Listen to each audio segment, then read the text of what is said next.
악한 사람인데 머리까지 영리한 사람이 있어요. 악하면 머리라도 이렇게 영리하지 않으면 주위 사람들에게 그 좋지 않는 영향력을 최소화할 수 있을 텐데, 악한데 영리까지 한 사람들이 있죠. 11절에 다니엘을 덫에 걸게 한 이 사람들입니다.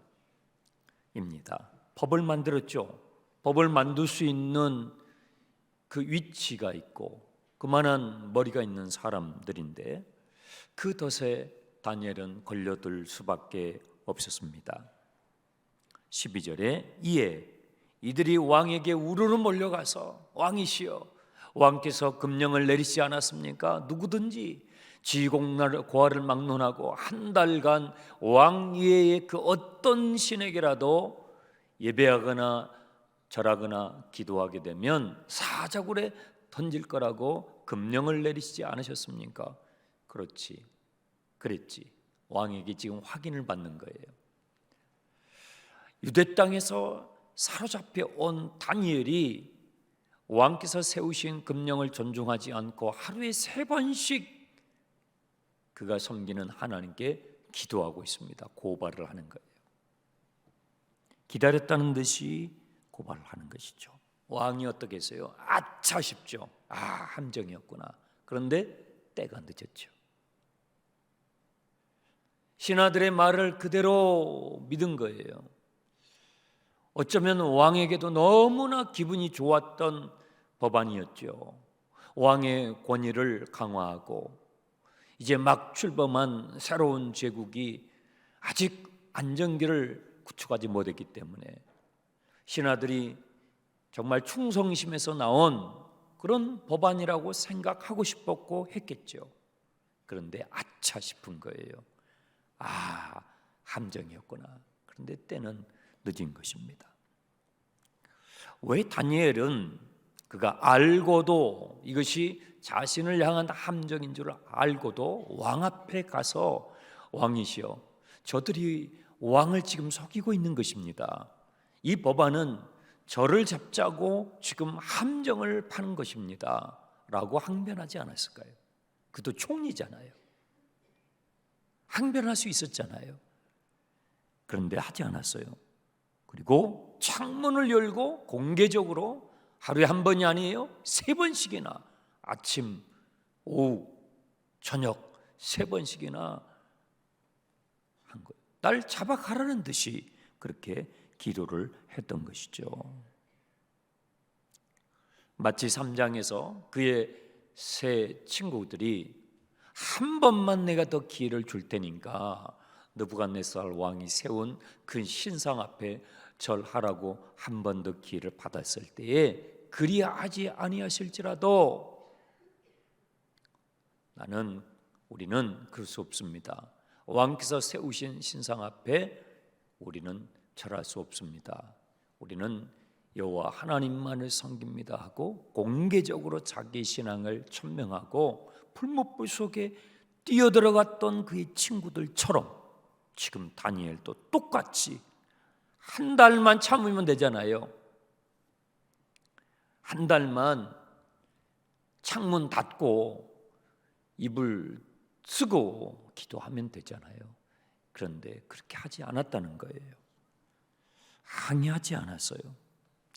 왜 그랬는가를 좀 더 생각해 보게 되면, 만약에 다니엘이 한 달간 그렇게 창문을 닫고 비공개적으로 했다면 그는 본의 아니게 다리오가 참신이고 여호와 하나님이 참신이 아님을 고백하는 셈이 돼버리죠. 한 달간. 다니엘은 생각했을 거예요. 나라도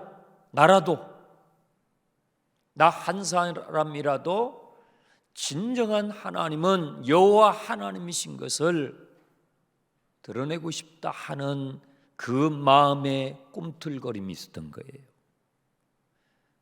바로 그의 친구들이 풀무불 앞에서 우리들이라도, 여기 있는 모든 사람이 그렇게 할 수는 없지만 우리들이라도 그렇게 해야 되겠다라는 마음을 먹었던 것처럼 다니엘도 이 법 앞에서 모든 사람들이 그렇게 할 수는 없겠지만 나만이라도 오직 여호와 하나님께서 예배를 받으시고 경배를 받으시는 참 하나님이시고 저 다리오 왕은 한 인간에 불과하다는 것을 선포하는 그 한 사람이 내가 되고 싶다라는 그 영적인 꿈틀거림이 있었던 것이죠. 하나님만이 주인이십니다. 하나님만이 내 인생을 걸 수 있는 주인이십니다 하는 그 고백을 한 것이죠. 예루살렘을 향해서 하루에 3번씩 그렇게 했어요. 예루살렘을 향해서. 거기에는 예루살렘에 돌아간다는 그 하나님의 약속에 대한 그의 믿음이 담겨 있을 뿐만 아니라 예루살렘에 돌아갈 수 있는 그 시기를 오늘 내일 주신다면 나는 지금 내가 왕궁에서 총리의 자리에 있지만 총리에게는 혜택이 많잖아요. 왕 다음에 직이니까 혜택이 많잖아요.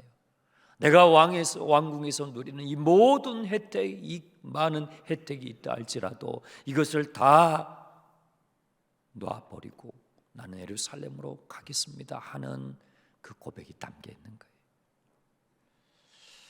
이러한 다니엘의 행동은 바벨론 제국에 끌려와서 상당한 재력을 모으고 했던, 그래서 예루살렘으로 돌아갈까 말까 주저했던 많은 유대인들에게 도전을 주는 거예요. 제가 총리인데, 다니엘은 총리인데 하나님께서 예루살렘에 돌아가게 하시면 그 모든 혜택을, 어떤 혜택이라도 내가 내려놓고 나는 예루살렘으로 돌아가겠습니다 고백하는 이 다니엘의 행동, 살아있는 믿음은 돌아갈까 말까 주저하는, 함께 포로로 끌려왔던 유대인들의 마음에 커다란 울림을 주는 거예요. 다니엘은 그것을 원했던 거예요. 나 하나만이 아니라 내가 고백하는 나의 이 신앙의 이 고백으로 함께 포로로 끌려와 있는 우리 민족, 우리 동포들에게 정말 미래와 희망을 주고 싶었던 것이죠. 14절, 왕이 이 말을 듣고 심히 근심하여, 왕이 주저해요. 이게 함정이었구나. 다니엘을 잡으려고 내 신하들이 나를 속이고 판 함정이었구나. 그래서 그날 이 왕이 백방으로 다니엘을 살릴 방도를 찾았다고 돼 있죠. 심히 근심하여 다니엘을 구원하려고 마음을 쓰며 그를 건지려고 힘을 다하여 해가 질 때까지 그날 종일토록 그의 모든 지혜를 짜내고 그가 가지고 있는 제국의 왕이라는 힘을 발휘해서 이런 경우에 비록 왕이 도장을 찍었지만 이런 경우라도 법을 다시 재해석해서 살릴 수 있는 방도가 있을까 총동을 했는데 찾지 못하는 거예요. 역부족이에요. 신하들이 몰려와서 주저하는 이 왕을 보면서 압박을 하는 거예요. 왕이시여, 왕께서 이렇게 주저하시면, 왕께서 도장을 찍인 이 법에 대해서 왕 당신이 이렇게 주저하면 왕의 권위가 쓰겠습니까? 압박을 하는 거예요. 이 다리오 왕의 딜레마죠. 다리오 왕의 딜레마가 세상 권력의 딜레마를 보여주는 거예요. 여러분, 이 당시에 다리오 왕이 가지고 있는 권력이 최강의 권력이잖아요. 인간이 가질 수 있는 최강의 권력을 가졌는데 지금 이 한 사람을 살리고 싶은데 못 살리는 거예요. 내가 가지고 있는 모든 권력을 다 동원해서 살리고 싶은데 살릴 수 없는 인간 권력의 한계 앞에 다리오 왕이 있는 거예요. 다니엘이 사자굴에 던져져서는 안 된다는 걸 알아요. 자기가 왕이 지금 잘못했어요. 신하들이 나를 속였어요. 다니엘이 죽는 게 아니라 저들이 틀렸어요. 그걸 알아요. 아는데 바로잡질 못해요. 이것이 인간 권력의 딜레마예요. 여러분 신문지상을 보세요. 틀린지 알 거예요. 정치하는 분들이 모르겠습니까? 이 법안이 엉터리인지 알 거 아니에요. 이렇게 법 집행을 하면 엉뚱한 사람들이 아이고 또 이 가스값은 왜 이렇게 오른대요? 엉뚱한 사람들이 엉뚱한 서민들이 고생하는 거 알 거 아니에요. 그러면 그 권한을 가지고 그 권력을 가지고 바로 잡아야 되는데 뭐예요? 못 잡는 거예요. 이 다니엘을 살리려고 아무 죄도 없는 국가를 위해서, 나라를 위해서, 왕을 위해서 수고한 것밖에 없는 청렴하잖아요. 그 마음이 민첩할 뿐만 아니라 왕이 맡긴 일에 대해서 물질에 연연하지 않았기 때문에 얼마나 청렴하게 일을 했습니까? 그러면 상을 마땅히 줘야 되잖아요. 어떻게 네 살려야 돼? 그런데 못 살리는 거예요. 어떻게 이걸 바로 잡아야 돼? 바로 잡질 못하는 거예요. 여러분 이것이 이 세상 권력의 한계예요. 이 세상의 정치의 한계라고요. 인간의 한계. 다리오가 못하면 누가 하겠냐고요. 이 제국을 세운 이 다리오 왕이 이걸 못하면 누가 하겠냐고요. 그의 한계가 바로 인간의 한계죠. 다리오 왕이 할 수 있었던 것은 16절이에요. 16절. 이에 왕이 명령하여 다니엘을 끌어다가 사자굴에 던져 넣어요. 이게 얼마나 이게 웃긴 일이에요.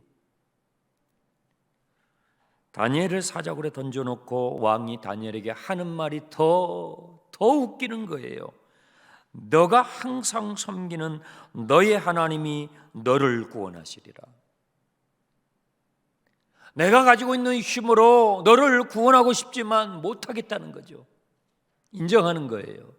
내가 너를 구원해 주려고 하루 종일 백방으로 애를 썼지만 실패했다는 것이죠. 한 가지 길이 있다면 다니엘아, 너가 섬기는 너의 하나님이 너를 구원하시리라. 다리오 왕, 이 세상의 최고의 권력을 가진 다리오가 고백할 수 있는 것은 내가 할 수 없는 그것 하나님이 해주시면 될 것이다. 굉장히 많은 걸 시사하고 있지 않아요? 복음이 무엇인지를, 성경이 말하고 있는 그 복음이 무엇인지를 너무나 기가 막히게 지금 우리에게 역설적으로 보여주고 있지 않습니까? 17절, 그 굴을요 돌을 굴려가지고 막아요. 그리고 막을 뿐만 아니라 그 돌에다가 인을 쳐요. 도장을 찍어요. 왕의 도장과 신하들의 도장을 찍어요. 왜 그럴까요? 왕이 밤중에 마음이 바뀌어가지고 부하들 시켜가지고 돌을 굴려서 다시 다니엘을 끄집어낼까 봐 혹시라도. 그러니까 도장을 아예 찍은 거예요. 인간이 악하면 이렇게까지 악해질 수가 있는 것이죠. 왕은요 식음을 전폐하고 오락을 그치고 금식하며 밤새 잠 한숨 자지 못해요. 이 사람이 그래도 충신과 간신배를 알아볼, 여러분 다 바벨론 제국을 점령을 하고 새로운 제국을 세울 만한 정치력이 있는, 리더십이 있는 사람이에요. 그러니까 사람은 볼 줄 아는 거예요. 다니엘이 비록 유대 땅에서 끌려온 출신이지만 그것도 전 정권 사람이잖아요. 그런데도 이 사람은 내가 써야 되겠다, 쓸만한 사람이다, 이것이 국가에 이익이 되고 나에게도 이익이 된다는, 사람을 알아볼 줄 아는 그 리더죠. 그런 다니엘을 사자굴에 던져놓고 어떻게 밤잠이 오겠어요? 상당히 그래도 인간미가 있는 지도자죠. 새벽에 일찍 동이 트자마자 달려가는 거예요. 사자굴로 달려가는 거예요. 여러분, 어떤 장면하고 오버랩됩니까? 어떤 장면이 떠오르세요? 어떤 장면? 예수님께서 십자가에서 죽으시고 무덤 속에 갇히실 때에 빌라도 총독이 거기에다가 인을 쳤어요. 인을 쳤다고요. 혹시라도 제자들이 와가지고 그 시체를 도둑질해가지고 와서 예수님이 부활했다고 할까봐, 살아났다고 할까봐 아예 거기다가 인을 쳤잖아요. 새벽에 됐어요. 새벽에 여인들이 예수님이 묻힌 무덤을 향하여 가잖아요. 그 장면과 지금 오버랩되는 거예요. 성경은요, 구약이든 신약이든 어떤 책이든 예수님에 대한 이야기예요. 구약은 그림자고 신약은 실체라고 그랬잖아요. 달려가는 거예요. 다리오 왕이 자기의 힘으로 살려낼 수 없었어요. 자기의 힘으로 그 잘못된 것을 다시 올바르게 잡을 수 없었어요. 다니엘이 죽었을 거야. 사자에게 뜯겨서 시신을 알아볼 수 없을 거야. 시체라도 수습해야지. 아니요, 혹시 그가 믿고 의지하며 살아왔던 하나님께서 그를 살리지 않으셨을까 하면서 막 달려가고 있는 이 다리오 왕 한번 생각해 보세요. 그리고 그 굴 앞에서 슬픈 목소리로 다니엘을 부르는 거예요. 다니엘아, 다니엘아, 혹시 살아있느냐? 안부를 물으면서 다니엘을 부르는데 저 굴 밑에서 다니엘의 음성이 들립니다. 20절 보세요. 다니엘이 덩굴에 가까이 이르러서 슬피 소리질러 다니엘에게 묻되 살아계신 하나님의 종 다니엘아, 하나님의 종 다니엘아 이렇게 안 부르고 다니엘이 믿는 하나님을 뭐라고 고백해요? 살아계신 하나님의 종 다니엘아. 얼마나 다니엘을 총애했으면 꼭 살아있길 바라는 거예요. 꼭 살아있길. 너희 하나님이 굶주린 사자들에게서 너를 능히 구원하였느냐. 여러분, 다니엘이 왕궁에서 활동할 때에 포로로 끌려와서 포로들과 함께 활동했던 선지자가 있었죠. 누구였죠? 1차 포로 때에 다니엘이 끌려와서 다니엘은 왕궁에서 활동을 했고 2차 포로 때 끌려온 포로들과 함께 활동했던 선지자가 에스겔이에요. 에스겔, 동시대의 선지자예요. 에스겔에게 하나님께서, 에스겔이 아마 37장쯤 될 텐데 하나님께서 그걸 환상 가운데에 마른 뼈가 득실거리는 골짜기로 에스겔을 데리고 가세요. 그리고 하나님께서 에스겔에게 질문을 하죠. 이 질문과 비슷해요. 에스겔, 이 뼈들이 능히 살아나겠느냐? 아니, 뼈들이 어떻게 살아요? 뼈들이 어떻게 살아요? 이 뼈들이 살아나겠느냐? 그 질문과 지금 이 질문이 너의 하나님이 능히 너를 살리셨느냐? 너의 하나님이 능히 너를 구원하셨느냐?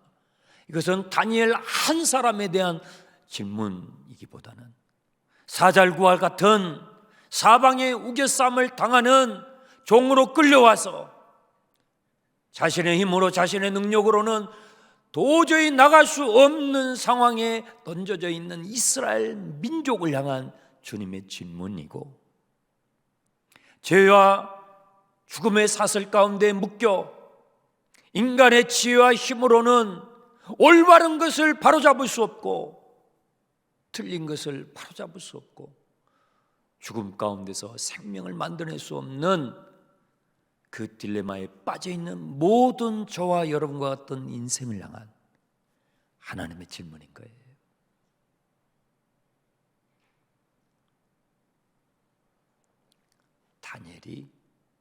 다니엘의 음성에 들리는 거예요. 왕이시여 만수무강하옵소서. 이 왕을 향하여 원망하지 않아요. 왜 나를 여기다 던졌습니까? 얼마나 기가 막혀요. 사자굴에 던졌으면 한마디 할 수 있잖아요. 한마디. 그런 말 하지 않아요. 뭐라고요? 나의 하나님이,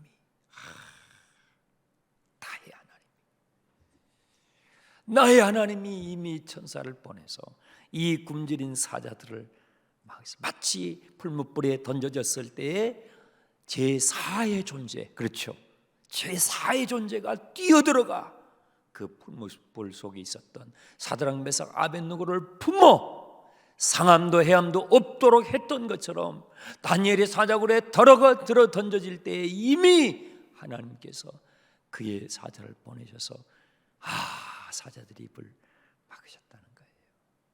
나의 하나님이 나를 살리셨습니다. 당신은 당신의 힘으로 당신의 권력으로 나를 구원해낼 수 없었지만 나의 하나님께서 나를 살리셨습니다. 이것은 나의 무죄함을, 그렇죠, 이는 나의 무죄함을 증명해 주신 것입니다. 내가 왕께 사심이 없었음에 대한 나의 무죄함을, 내가 섬기는 하나님이 진정으로 나의 무죄함을 인정해 주신 것입니다. 다니엘을 끄집어내요. 그런데요, 불에 하나도 그을림이 없었던 것처럼 사자의 발톱 하나에도 다니엘이 긁히지 않고 나온 거예요. 여러분, 예수님께서 우리의 모든 죄를 걸머지시고 십자가에서 죽으시고 3일 동안 무덤에 들어가셨다가 무덤문을 열고 부활하신 그것은 예수 믿는 저와 여러분은 이제 하나님 앞에서 무죄한 자가 되었음을, 정죄함을 받지 않는 누구든지 그리스도 안에 있는 자에게는 정죄함이 없는 복음의 메시지인 걸 믿으시길 바랍니다. 아무런 긁힘이나 상함이 없이 다 나온 거예요. 기가 막히죠. 다니엘을 모함했던 그 사람들은 어떻게 돼요? 그들이 굶주린 사자굴에 던져져요. 그런데 이 던져지니까요, 그 땅바닥에 떨어지기 무섭게 이 굶주린 사자가 밤새 얼마나 입맛을 다셨겠어요. 다니엘을 앞에 놔두고 못 먹었으니까 얼마나 배가 고팠겠어요. 그러니까 그 다음에 들어온 사람들은요, 땅바닥에 떨어지기도 전에 그 뼈를 끊었다라고 되어 있죠. 하나님은 공의로우신 하나님이세요. 25절에 이에 다리오 왕이 온 땅에 있는 모든 백성과 나라와 언어가 다른 모든 사람에게 조서를 내려 너희에게 큰 평강이 있을지어다. 내가 이제 조서를 내노라. 내 나라 관할 아래에 있는 사람들은 다 누구요? 다니엘의 하나님 앞에, 다니엘의 하나님을 경외하라. 다니엘의 하나님을 경외하라. 다니엘의 하나님은 세 종류의 하나님으로 고백이 돼요. 첫 번째 26절 잘 보세요. 다니엘의 하나님이 누구시냐? 첫 번째, 살아계신 하나님. 다니엘의 하나님은 누구신가? 살아계신 하나님이시다. 죽은 하나님이 아니에요. 인간이 만들어 놓은 신상, 인간이 만든 우상, 그것이 아니고 다니엘이 믿는 하나님이야말로 진정 살아계신 하나님이시다. 다리오 왕의 입으로 고백을 해요. 여러분 가족과 이웃들이, 여러분 친구들이 여러분이 믿는 하나님, 여러분이 믿고 있는 여러분의 모습을 보면서 아무개 하나님은 살아계신 하나님이라고 고백할 수 있기를 축원합니다. 다니엘의 하나님은 살아계신 하나님이다. 그 하나님을 경외하라. 더 나아가서 두 번째, 다니엘의 하나님은 어떤 하나님이십니까? 영원히 변치 않으시는 하나님. 영원히 변치 않으시는 하나님. 여러분, 변하는 것은요, 영원하지 않는 거예요. 영원이라는 것은요, 변하지 않아야 영원이에요. 영원히 변치하지 않으시는 하나님. 영원은 과거와 현재와 미래의 구분이 없죠. 영원은 항상 현재예요. 모세에게 주님 말씀하셨던 것처럼 나는 스스로 있는 자야. 하나님의 이름이에요. 하나님은 영원히 변치 않으시는 분이에요. 인간은요, 인간은 변해요. 인간의 권력도 변하고, 인간의 지식과 지혜도 변하고, 인간의 젊음도 변하고, 우리는 변해요. 근데 하나님은 영원히 변치 않으시는. 그러므로 그 다음이요, 하나님의 나라도 영원하고 하나님의 권세도 무궁하다. 다 영원이라는 뜻과 연결되는 거예요. 하나님의 나라도 멸망치 않고 그분의 권세도 무궁하도다.